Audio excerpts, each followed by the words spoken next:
Hello बच्चों, नमस्कार। आज हम संकाय एवं विषयों की समझ वाले पेपर में नेक्स्ट विधि के बारे में बात करेंगे। हमारी 3 विधियां कंप्लीट हो चुकी हैं। आज हम सामाजिक विज्ञान शिक्षण की जो सामाजिक अध्ययन शिक्षण की एक विधि है, कहानी विधि या कहानी कथन विधि। क्या नाम है? कहानी विधि।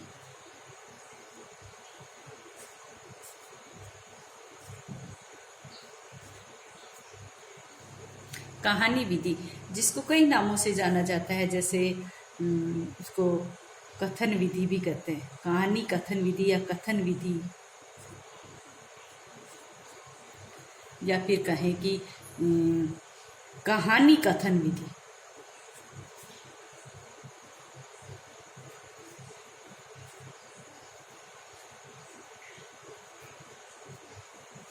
कहानी विधि, कथन विधि या कहानी कथन विधि, इन नामों से जाना जाता है।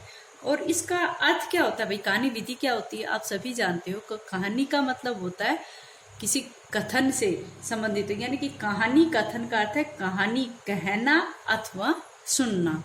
कहानी कहना या सुनना क्या होता है? इसका शाब्दिक अर्थ भी देखें तो कहानी कहना या सुनना, ये होता है कहानी का।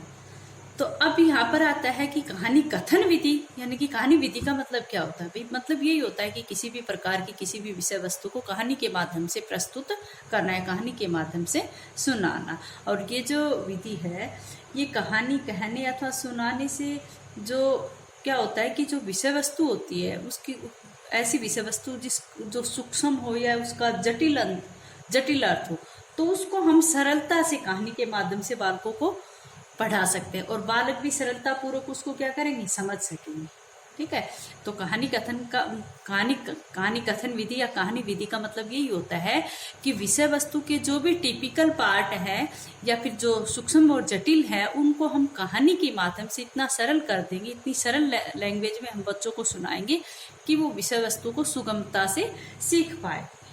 ठीक है। और वैसे भी मनोविज्ञान भी यही कहता है कि बच्चों को कहानी में ही पढ़ाया जाए, कि छोटे बच्चों को जो मानसिक, वो कहते हैं मनोविज्ञान क्या कहता है कि छोटे बच्चों का जो मानसिक स्तर होता है वो इतना परिपक्व नहीं होता है कि वो हर सूक्ष्म या जटिल पाठ को आराम से ग्रहण कर सके। इसलिए उनके लिए कहानी सुनाने या कहानी कथन विधि के माध्यम से ही पढ़ाना चाहिए, विषय वस्तु का ज्ञान कराना चाहिए। ठीक है। और ये भी माना जाता है कि ये जो कहानी विधि है, ये प्राथमिक स्तर के बच्चों के लिए बहुत ही उपयोगी है।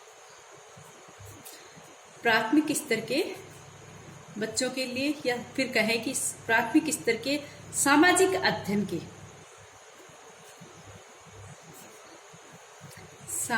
अध्ययन के विद्यार्थियों के लिए बहुत ही उपयोगी है।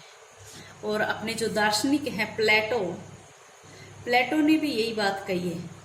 प्लेटो ने क्या कहा है कि कहानी विधि छोटे बच्चों के लिए, प्लेटो ने कहा है कि कहानी विधि छोटे बच्चों के लिए सबसे उपयोगी है। छोटे बच्चों के लिए, यानी कि प्राथमिक स्तर के बच्चों, छोटे बच्चों के लिए अधिक उपयोगी माना है। इसीलिए दार्शनिक और मनोवैज्ञानिकों के अनुसार ये जो विधि है कहानी कथन विधि, ये सामाजिक विज्ञान अध्ययन के जो अध्यापक है उनके लिए बहुत ही श्रोतम विधि मानी गई है। प्राचीन समय में जो वीर गाथाएं सुनाई जाती थी, जो वीर गाथाएं रामायण या महाभारत, वीर गाथाएं रामायण महाभारत, इनकी कथाएं सुनाई जाती थी। लेकिन वर्तमान समय में क्या हो रहा है? वर्तमान समय में तो हमारे जो सामाजिक विज्ञान से संबंधित विषय है उनको भी सिर्फ प्राथमिक और माध्यमिक स्तर तक ही नहीं, उच्च कक्षाओं में भी हम बहुत से विषय ऐसे हैं जिनको कहानी विधि से ही पढ़ाते हैं। जैसे अपने बड़ी कक्षाओं के लिए जैसे इतिहास शिक्षण है ना, बड़ी कक्षाओं में तो क्या है, बड़ी कक्षाओं में तो इतिहास शिक्षण आता है। जैसे इतिहास नागरिक शास्त्र,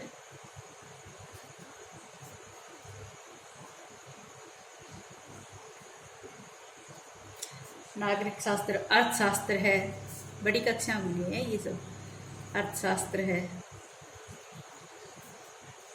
एवं वाणिज्य।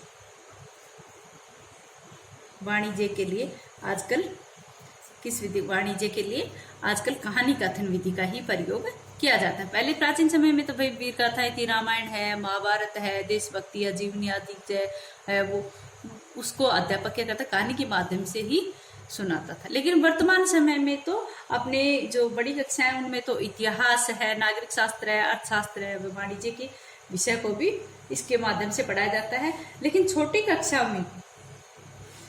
कक्षाओं में तो जैसे विज्ञान है, छोटी कक्षाओं में कौन से विषय पढ़ाए जाते हैं इसमें?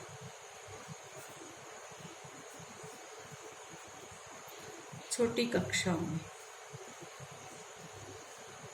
विज्ञान भी, भाषा एवं साहित्य भी,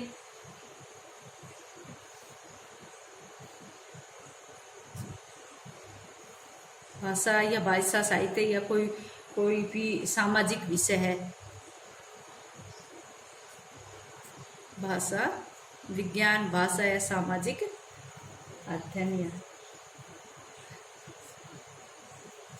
अध्ययन को कहानी विधि से ही पढ़ाया जाता है। बड़ी कक्षाओं में तो इतिहास, नागरिक शास्त्र, अर्थशास्त्र, वाणिज्य के लिए ही प्रयोग किया जाता है। लेकिन छोटी कक्षाओं में तो सभी विषय, लगभग सभी विषयों को कहानी कथन विधि के माध्यम से ही पढ़ाते हैं। इससे क्या होता है कि बच्चा जो होता है वो अपनी रुचि के अनुसार या फिर कहें कि अपनी उमंग के अनुसार मनोरंजन करते करते ही क्या करता है, विषय वस्तु का ज्ञान प्राप्त कर लेता है। और वो जब उसको कहानी सुनाई जाती है तो वो क्या करता है, कल्पना करता है, अपनी तार्किक शक्तियों का प्रयोग करता है, जिससे उसमें नैतिक और सामाजिक गुणों का भी विकास होता है। यानी कहानी कथन विधि के माध्यम से एक विद्यार्थी में क्या होता है, नैतिक व सामाजिक गुणों का विकास होता है।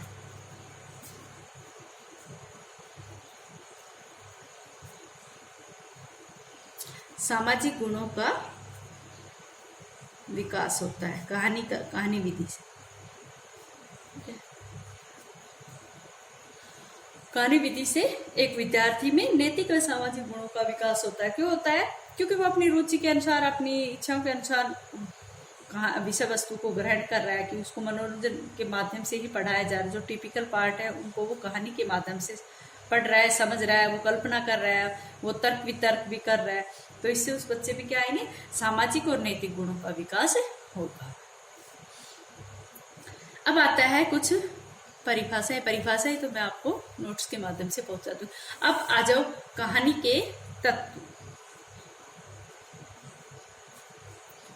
चलो इधर नहीं आएगा। कहानी के पहले कहानी विधि जो है इसको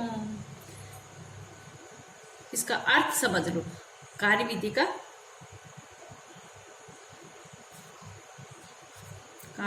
का अर्थ, परिभाषा मैं आपके पास नोट्स में भेज दूंगी, आप उसको उसी तरह लिख लेना, ठीक है। कहानी कथन या कहानी विधि का अर्थ क्या है? कहानी कथन का जो अर्थ है उसमें हम ये कहेंगे कि कहानी कथन से आसे कहानी सुनाना या कहानी कहना, और कहानी कहते समय जो विषय वस्तु है उसका सूक्ष्म व जटिल अंशों को इतना सरल बनाना कि कक्षा के सभी बालकों को वो स्पष्ट हो जाए, कि कक्षा के सभी बालक उसको आसानी से समझ सके, आसानी से समझ सके। ये इसका अर्थ आता है कि भाई जैसे कहानी कहना, अर्थ में हम कहेंगे कि कहानी कहना या सुनना।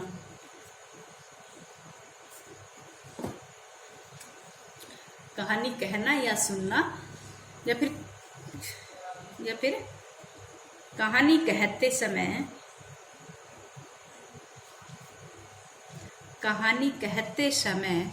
विषय वस्तु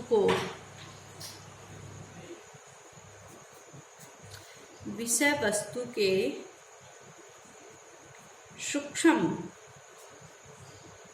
सूक्ष्म एवं जटिल अंशों को इस प्रकार से प्रस्तुत करना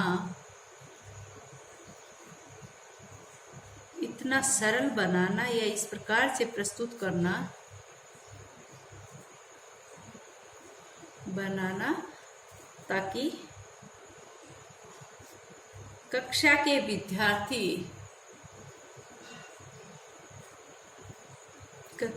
विद्यार्थी जो है वो आसानी से समझ सके। कक्षा के विद्यार्थी आराम से या सरलता से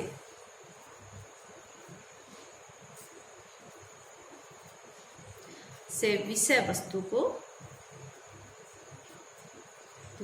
समझ सके। ठीक है। कहानी कथन का अर्थ क्या है कि कहानी कहना या सुनना या कहानी कहते समय विषय वस्तु को इतना सूक्ष्म या जटिल अंशों को इतना सरल बनाना ताकि कक्षा के विद्यार्थी आराम से या सरलता से विषय वस्तु को समझ सके और कुछ ग्रहण कर सके। ठीक है। अच्छा बच्चों, आज इतना ही, आगे का